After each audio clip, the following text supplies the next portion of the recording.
Alright guys, Bobby here. The video will be shaky because my gimbal totally died this round. I'm sorry, I'm really sorry for that. Um, so now I have with me the Ford Fiesta EcoBoost.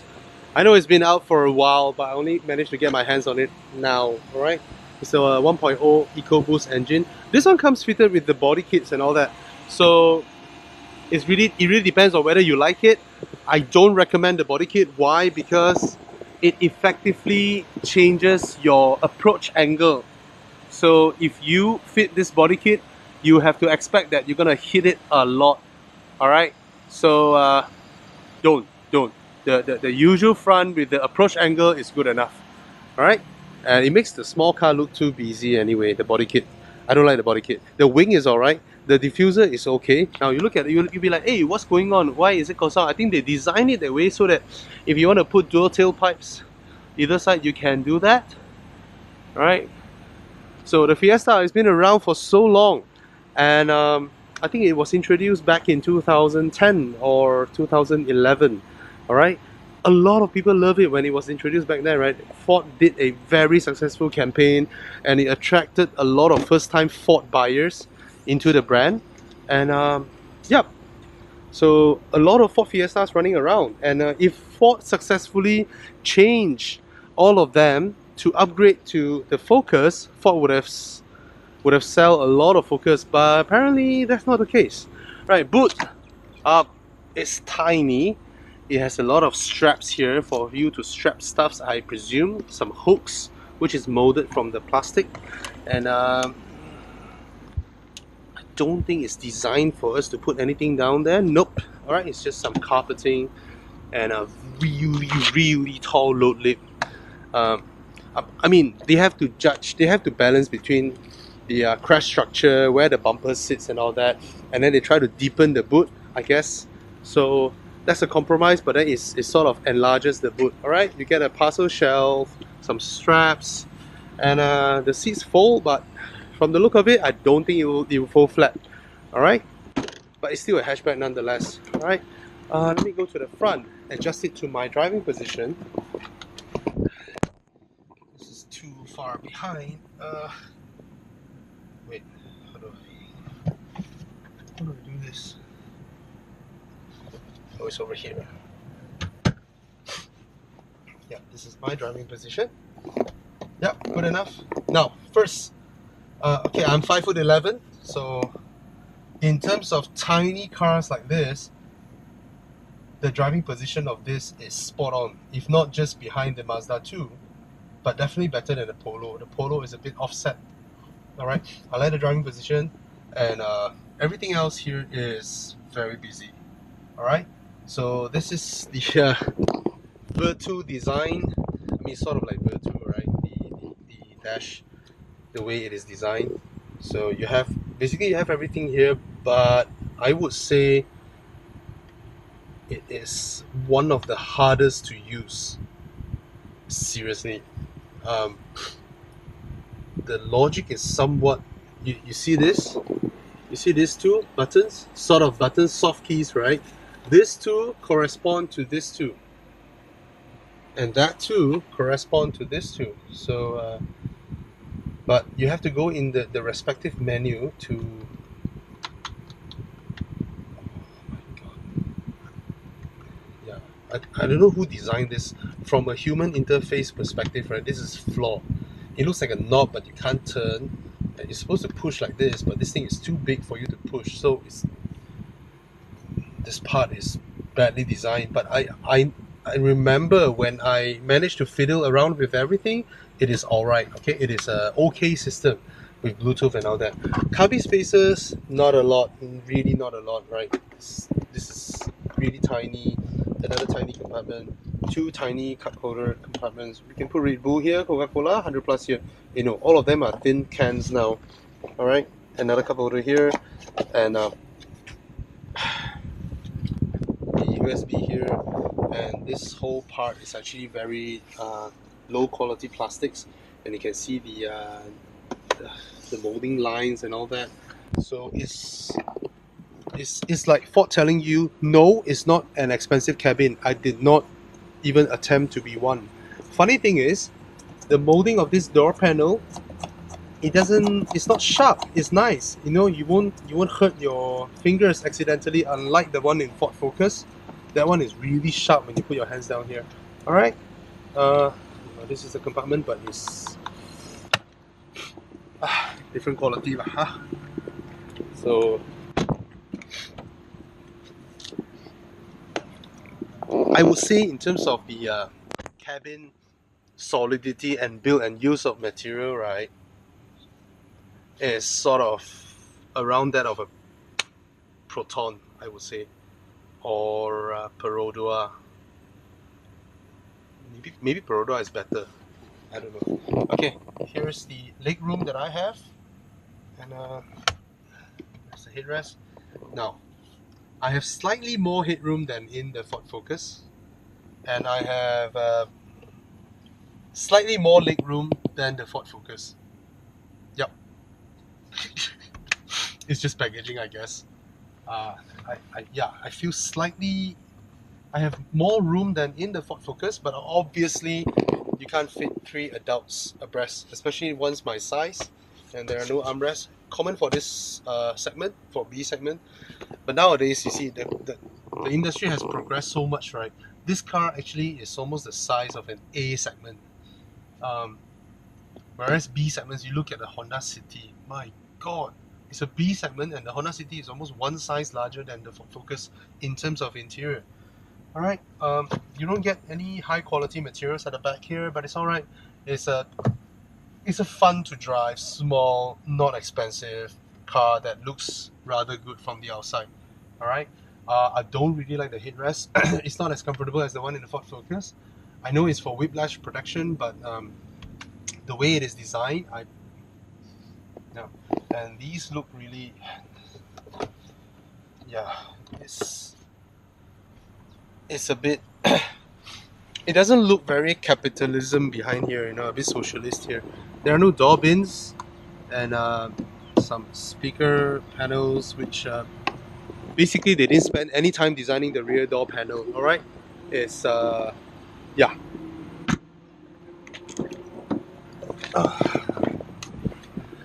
But what about the drive? Alright, let's hook you up. Can you see me clearly? Rear view. And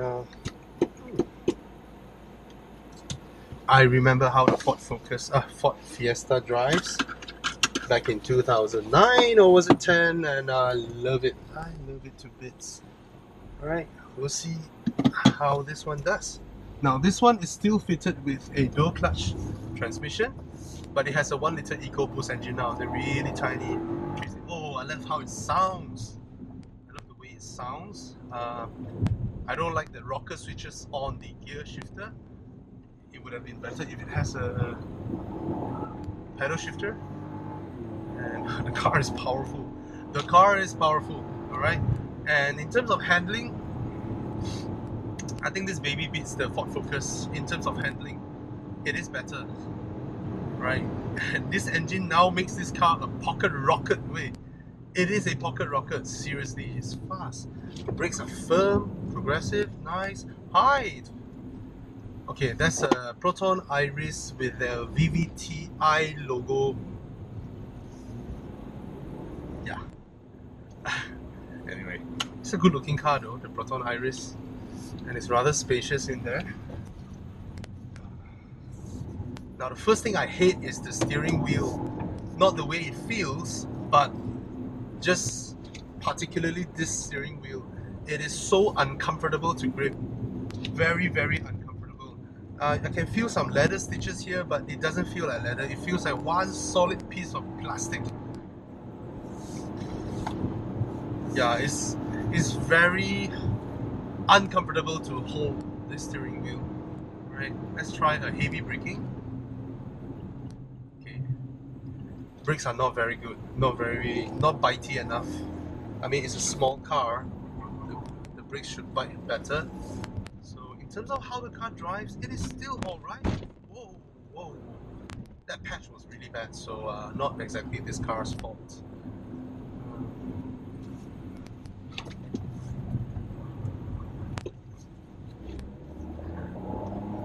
lower down the rev range, right, the engine actually doesn't really, I would say it doesn't produce enough exhaust gas to boost up the turbo.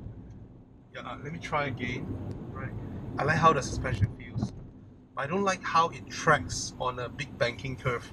It doesn't track that well. Okay, now I'm on D. I just go to S, alright? And I'm off.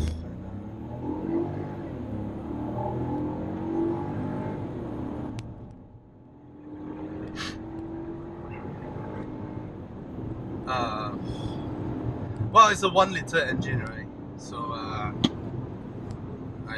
mean, I can forgive it for that. So it's not. It's not the type where it punches you off the line. No, it doesn't do that. Um, yeah, after a turn, downshift, and then there's a lag there. Even if you depress the throttle pedal, it's like wait, bro, wait, let me breathe, wait. Now there's another funny thing. When I got into Ford Focus, I keep activating the wipers. Why? Because they put the indicator stock on the right side, like all Japanese cars. Ford Focus, for some reason, the previous one, the indicator stocks are on the left. Now they put it on the right.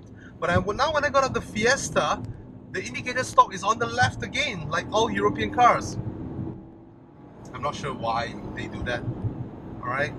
Seats are comfortable, very supportive. Visibility is excellent, it's fantastic. But I hope it has pedal shifters, you know. Again, like I said, pedal shifters are a safety feature nowadays, and lacking them is just not good. Okay, and especially for a fast car like this, you might need double downshifts assisting your brakes. You know, you need some engine braking to assist your brakes. So it doesn't have. It has a rocker switch, but come on, whoever is able to operate this, right, must be a mad person. And whoever thought this is a good idea is downright bonkers. I don't know why they even think it's a good idea. And the funny thing is, if I hold the gear stock like that, you were thinking the rocker switch I might be able to operate like that. No, I have to hold it like that so that my thumbs operate the rocker switch like that. It's almost up and down. Who operates them like that? Come on. It doesn't make sense. It doesn't really make sense, the rocker switches. So yeah, I'm sort of stuck here, really slow, so that I can read. Okay. Now, if you do a full throttle, while just now I was cruising at about 70, then I can feel it. You know, it has enough exhaust gas to like give the boost, downshift, and launch the car off. If not, then it's not exactly. Yeah, it's fast on the highway when you are already traveling at speeds. But in terms of launching off, for the first 30 or 40 meters, I don't think it can deliver a very decisive win against other naturally aspirated counterparts, especially those with direct injection, right? Those are still pretty fast for their segment. Alright, so yeah, it's still a car that rides well enough, handles great, but in terms of how the entire sizing, comparison to its segment, the interior build, all this, it has dated. It is very dated, in fact. And how much is this? What, 90 over? I may be wrong with the pricing. I didn't check. I have no idea. Google yourself, right? And anything else that I like? At least I like the armrest for the drivers, where I can slot my palm in, which I couldn't on the Focus. So yeah, you really need to like this car enough. You really want a sporty, little, small, good-looking hot hatch or pocket warm hatch, you know, to go for this. As a normal B segment buyer for family or for practicality and all that, this doesn't deliver the goods. Especially now, when it comes to small ones, you have the Mazda 2. For huge ones, you have the Honda City, which they are great cars. Alright, so if you like what I do, please subscribe. I mean, I hope you can support me. I mean, you don't need to pay me anything. And I have this e-magazine where it's evomalaysia.com. Please go have a look, because we spend a lot of effort on it. It is the first e-magazine where you do not need to download anything. So yeah, just go in there and read. It's free. Evo is free now, in Malaysia at least, because yeah, we sort of invented a new format. It's the local team that invents this. So Malaysia is the first country where you get to witness an e-magazine that requires no downloads. You don't need to go to the App Store, 900 megabytes or 1 gig and all that. None of that nonsense. Alright? There's no armrest, I almost fell. Alright, see you.